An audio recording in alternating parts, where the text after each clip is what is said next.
Hey everyone, Eric with Rock Your Hobby, live in the lab. Tonight we are going to talk about steps I took to transition from hobbyist to business owner while employed. Okay, so if you haven't watched one of my videos before, I'm using ChatGPT. I said, hey, what are things people might want to know when they're already working a 9 to 5 or whatever it is, and they want to monetize their hobby? This is one of the things it said. I'm not going to lie, I couldn't have come up with all this stuff on my own. I know I've done it. I've done everything I'm going to tell you, but I just, get on my topics. Yeah, who knows? All right. It says, discuss the specific steps I took to start monetizing my hobby, like conducting market research, building a brand, or setting up an online store, all while continuing my full-time job. Okay, here's the thing, people. I'm not going to lie. I'm not going to BS you in any way, shape, or form. I did not do market research, no. I did build a brand. I did set up an online store, all in the process of this. Okay, let's talk about specific steps I did. One, I was already doing my hobby, and like many of you, I was posting photos online in Facebook groups, and there were some other I'm not gonna say toy, model groups that I belonged to because we all had the same interest, and I would just post photos of what I was working on. Okay, that was it. And in my introductory video, I mentioned that, by posting those photos, people would say, oh, that's cool. Can you make me one? Can you make it? I mean, it's not rocket science, people. I mean, there was my market research. People were saying, can you make it? And I'm like, I don't know. I suppose I'll give it a go.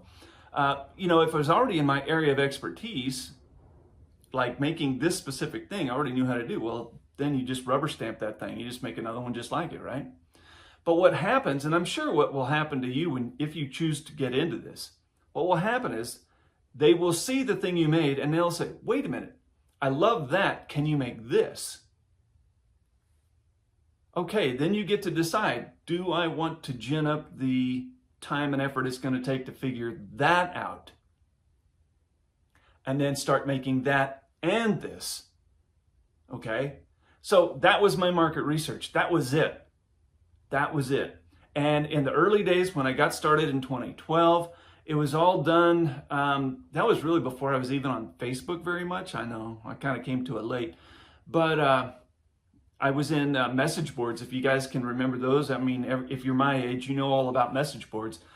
So there were some groups of model folks, and that's where I was posting this stuff, and people would respond and say, can you make this? Can you make that? And then also I was going to toy shows. So if you have any like craft fairs, right? So they have, craft fairs for knickknacks and whatever else you might see at a craft fair. Well, there's toy shows that do the same thing just for that stuff right there. And so I would go to those and I would, have a few things made, and that, again, that's where people would say, I love that. Can you make XYZ? And then again, like I said, I get to decide, do I want to make XYZ or am I good just making this?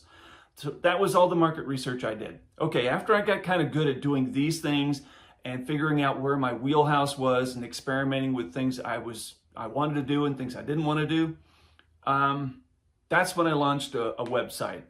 And I started blogging. I don't really blog anymore, but I was blogging pretty frequently because that's what all the online nerds were telling me to do, or all the people I was reading said, you gotta have a blog, gotta have a blog. So I was blogging, doing that, and I started my website.